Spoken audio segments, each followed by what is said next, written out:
They initiated the process back in March after multiple years of speculation that the company would go public. And they paused it for about 6 months. And now the question is, okay, well, does this really speak to the confidence that they're seeing that the secondary ticket market is going to continue growing? And we think it does. We think that they're looking at from a supply standpoint and from a demand standpoint.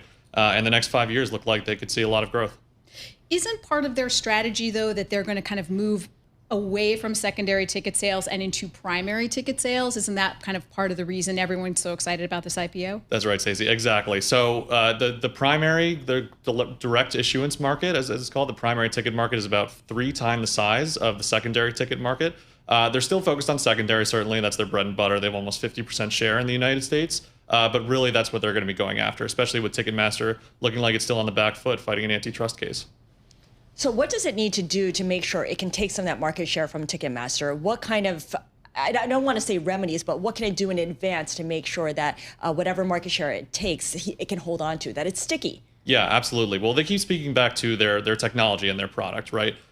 In ticketing, there's very little brand loyalty. Ultimately, consumers just want the lowest price. They want to be able to go to the show, right? So that makes it challenging. But really what the point that they're harping on for direct issuance is that these tickets don't need to be exclusive. Ultimately, if their AI-powered dynamic pricing is best, consumers will show up on StubHub.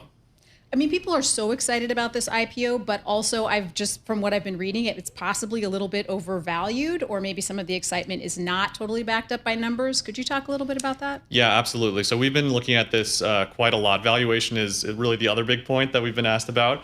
And the comps that we're looking at, it does seem like the target valuation that they're going for is a little bit above the high end of what we're looking at. I think they're about a little over $10 billion enterprise value based on the midpoint of their price range. But again, they really want to be compared to some of the bigger e-commerce platforms that are growing quite rapidly. They've talked about a 20% top line growth. The industry is looking like it's going to be flatter this year, but ultimately it's going to come down to, can they execute on market share growth, on advertising growth, and eventually margin expansion. Okay, 20% growth is pretty aggressive, as you said. So are they going to expand beyond ticket sales, whether it's primary or secondary? Well, they talk about a very large adjacent opportunity that's not anywhere in the near-term road plan. But you got to remember, they do have a dominant position in the U.S., but ultimately they say a very large international opportunity. They talk about a $23 billion secondary international opportunity where there just isn't a lot of dominant players right now. So their profit margins have been falling a little bit from year to year. Why is that, especially at a moment where, the popularity of live events has been growing?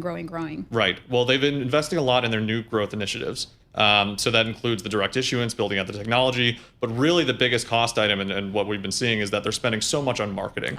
So they've invested a lot in their brand. But now this year, and we've heard this from some of the other secondary ticket players like Vivid Seats as well, there's been some algorithm changes on the performance marketing side. So not only is it more expensive, but the efficiency is down. So you've seen a lot of pressure on those marketing costs.